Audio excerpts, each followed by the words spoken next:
এ plus থেকে ভর্তি যাত্রা সফলদের অভ্যাস ও রুটিন নিয়ে আলোচনা করব এই ভিডিওতে। তোমার যদি টার্গেট হয়ে থাকে এইচএসসি এ প্লাস, পাশাপাশি তুমি অ্যাডমিশন ভালো করতে চাও, তাহলে অবশ্যই এখন থেকে তোমার রুটিনটা ফিক্সড করে ফেলতে হবে।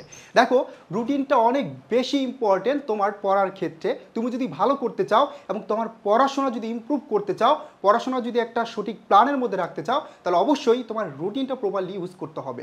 তো দেখো, যারা সফল হয়েছে, যারা অ্যাডমিশনে ভালো করছে, যারা টপ করছে, যারা এইচএসসি এ প্লাস পেয়েছে বা গোল্ডেন এ প্লাস পেয়েছে, তাদের রুটিন কিন্তু সবসময় ফিক্স ছিল এবং তারা প্রপারলি রুটিন ইউজ করছে। এই ভিডিওতে আমি তোমাদেরকে এমন কিছু টিপস দিব যেগুলো তুমি অ্যাপ্লাই করলে তুমিও ভালো করতে পারবা সফলদের মতো। তো শুরু করা যাক। প্রথমে দেখো, মর্নিং রুটিন। মর্নিং রুটিন বলতে বোঝাচ্ছে তোমার রুটিনে অবশ্যই মর্নিং টাইমে তোমার পড়তে হবে। দেখো, অনেকে হচ্ছে এলোমেলোভাবে পড়ে, ধর অনেক পড়াশোনা করে 12 ঘন্টা, 14 ঘন্টা, 18 ঘন্টা, বাট আউটপুট পায় না। কেন পায় না? কারণ তারা রুটিনটা প্রপারলি ইউজ করতে পারে না, যে কোন সময় পড়লে তোমার জন্য ইফেক্টিভ হবে। তো দেখো, মর্নিং রুটিন বলতে বোঝাচ্ছে যে তুমি সকালবেলা বিশেষ করে পড়লে পড়াশোনায় দেখবে যে অনেক বেশি ভালো করতে পারতেছো, ওই সময় তোমার মাইন্ডটা ফ্রেশ থাকে।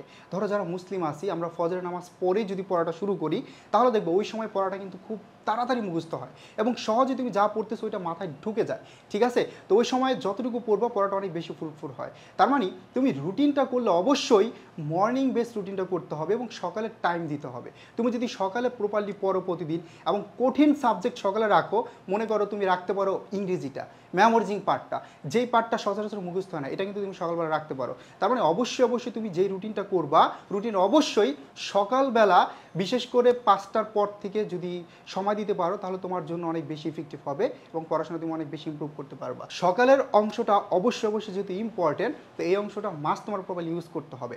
এখন আসি পরবর্তী সময়টা, সকাল পরবর্তী সময় বা রাতে বিকালে কীভাবে রুটিনটা করবা। এখন কোন সাবজেক্টগুলো কোন সময় পড়বা, এটাও একটা ইম্পর্টেন্ট পার্ট। এখন দেখো, এটা টোটালি ডিপেন্ড করে তোমার উপর যে কোন সময় কোন সাবজেক্টটা রাখলে তোমার জন্য বেস্ট হবে। এটার জন্য শুরুতে তুমি হচ্ছে তোমার সাবজেক্টগুলো অ্যানালাইসিস করো। তুমি ভালো করে দেখো কোন সাবজেক্টের কোথায় ল্যাগিংস আছে, কোন সাবজেক্টে কতটুকু সময় দেওয়া লাগবে। It's totally depend on you. তারপর তুমি তোমার রুটিনটা সুন্দর করে ফেলো। ওকে, এবং রুটিনটা যাতে তুমি প্রপারলি ইউজ করতে পারো এভরিডেতে, এটা বেস করে তোমার রুটিনটা করতে হবে। অনেকে রুটিন তৈরি করে ধরো 10 ঘন্টা, 8 ঘন্টা, 12 ঘন্টা, বাট তারা প্রপারলি ইউজ করে না এবং এটা থেকে রেজাল্টও আসে না। এই জন্য তুমি যে রুটিনটা তৈরি করবা, এমন রুটিন তৈরি করবা যেটা তুমি হচ্ছে প্রপারলি ইউজ করতে পারতেছো। ওকে, আমরা চলে যাব 2 নম্বরে। দেখো, সপ্তাহ ভিত্তিক গোল। এখন দেখো, তোমার একটা টার্গেট থাকতে হবে যে এক সপ্তাহে তুমি কী পড়লা, যতটুকু পড়ছো এই পড়াটা এক সপ্তাহ শেষে একটা এক্সাম দাও, যেটা আমি করতাম। যেমন প্রতি সপ্তাহে একটা করে এক্সাম দিতাম, এটা সবচেয়ে বেশি ইম্পর্টেন্ট। এইচএসসি পরীক্ষার আগে তুমি প্রতি সপ্তাহে একটা করে এক্সাম দাও, তোমার টাইম মেনটেন যেমন সহজ হবে, পাশাপাশি তুমি খুব সহজেই দেখবা যে পরীক্ষার হলে গিয়ে তোমার ভিতরে একটা নার্ভাসনেস কাজ করবে না, একটা ভয় কাজ করবে না। এই জন্য সপ্তাহে 6 দিন তুমি যা পড়তেছো, শুক্রবার গিয়ে তুমি ওইটা রিভিশন দাও, তুমি ওইটা রিভিশন দিয়ে এক্সাম দাও। শুক্রবার জাস্ট রিভিশন থাকবে আর এক্সামের জন্য থাকবে। ওকে, তারপর আমরা দেখি রিল্যাক্সেশন টেকনিক। এই রিল্যাক্সেশন টেকনিকটা কি আসলে, এবং এটা অনেক বেশি ইম্পর্টেন্ট। রিল্যাক্সেশন টেকনিক বলতে আমরা বুঝি যে পড়াশোনার ফাঁকে ফাঁকে হালকা হচ্ছে মেডিটেশন বা হচ্ছে এক্সারসাইজ করাকে। বাট আমি বলবো, যারা মুসলিম আছে, তোমরা যদি 5 টাইমস নামাজ পড়ো, তাহলে দেখবা যে তোমার ভিতরে একটা রিফ্রেশমেন্ট কাজ করবে এবং ভালো লাগা কাজ করবে। অনেক সময় পড়তে পড়তে ক্লান্তি চলে আসে, পড়াশোনা মাথায় ঢুকতে চায় না, তখন তুমি হচ্ছে দেখো নামাজ পড়ো, কোরআন তেলাওয়াত করো, দেখবা যে তোমার অনেক ভালো লাগা কাজ করবে এবং পড়াশোনাটা খুব ইজিলি হচ্ছে তুমি বুঝতে পারবা এবং মুখস্থ হয়ে যাবে। ওকে, এই জন্য যারা মুসলিম আছে তারা আমরা নামাজ পড়তে পারি, পাশাপাশি যারা অন্য ধর্মের আছে তারা প্রার্থনা করতে পারি এবং তোমরা চাইলে সকালবেলা ভোরে কিছুটা হলে এক্সারসাইজ করতে পারো এবং মেডিটেশন করতে পারো। আগে আমরা চলে যাব সর্বশেষ ডিজিটাল টুল ব্যবহার। এই সময় এসে তুমি যদি ভাবো, ধরো তুমি একটা ম্যাথ করতে বসছো, ম্যাথটা তুমি পারতেছো না, এখন কি করবা? হঠাৎ করে এমন হয় ব্যাপারটা যে তুমি তোমার বড় ভাইকে নক করছো, তাকেও পাচ্ছ না, এখন কি করবা? এই প্রযুক্তির যুগে তুমি থেমে থাকলে চলবে না, তোমাকে অবশ্যই ইউজ করতে হবে ডিজিটাল টুল। যেমন ধরো বর্তমানে চ্যাটজিপিটি আছে, এই চ্যাটজিপিটি ইউজ করে তুমি যে কোনো ম্যাথ সলভ করতে পারবা বা যে কোনো কোশ্চেন তুমি হচ্ছে আস্ক করলে চ্যাটজিপিটি তোমাকে সলভ করে দিবে। এই জন্য এই ডিজিটাল টুল ব্যবহার করতে হবে, কারণ প্রযুক্তি তোমাকে এই সুযোগ দিচ্ছে, তুমি অবশ্যই ইউজ করো।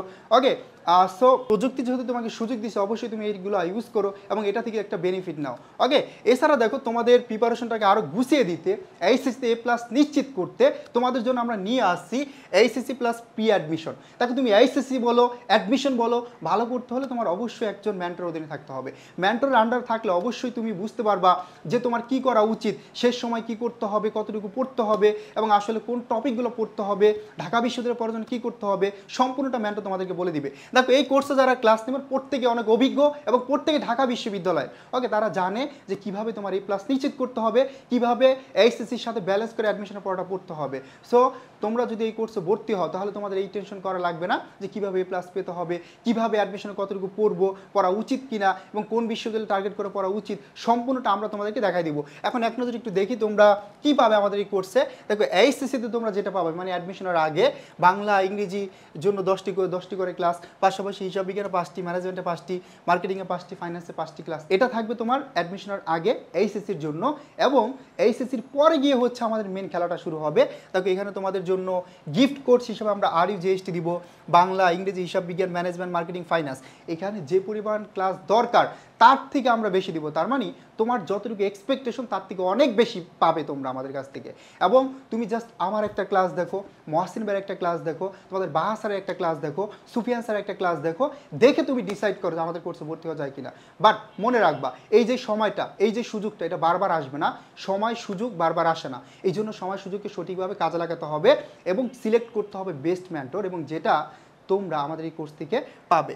আমাদের এই কোর্স ভর্তি হলে তোমাদের জন্য এই লেকচার শিটগুলো সম্পূর্ণ ফ্রি থাকবে, মানে বিষয়ভিত্তিক প্রত্যেকটা সাবজেক্টের জন্য লেকচার শিট, পাশাপাশি রুটিন, পাশাপাশি টার্গেট, ডিউ বুক, এগুলো সম্পূর্ণ ফ্রি থাকবে তোমাদের জন্য। এখন কোশ্চেন হতে পারে ভাই অনেক কিছু তো বললেন, এখন আমাকে বলেন যে কোর্স ফি কত টাকা। তো এটাই দেখাবো যে রমজান মাসে মাত্র 3990 টাকায় তুমি ভর্তি হতে পারবে ডিসকাউন্টে। আমাদের এমনি কোর্স মেন ফি কিন্তু 6990 টাকা। এখন দেখো তুমি কিন্তু অলমোস্ট 50% ডিসকাউন্টে ভর্তি হতে পারবে এখানে। সো বিস্তারিত জানতে আমাদের এডুকেশন পেজে নক করো অথবা হেল্প নম্বরে কল করে জানতে পারো এবং দ্রুত ভর্তি হয়ে যাও। স্বপ্ন পূরণ করতে হবে এবং স্বপ্ন পূরণের জন্য এখন থেকেই তোমার প্রিপারেশনটা শুরু করে দিতে হবে।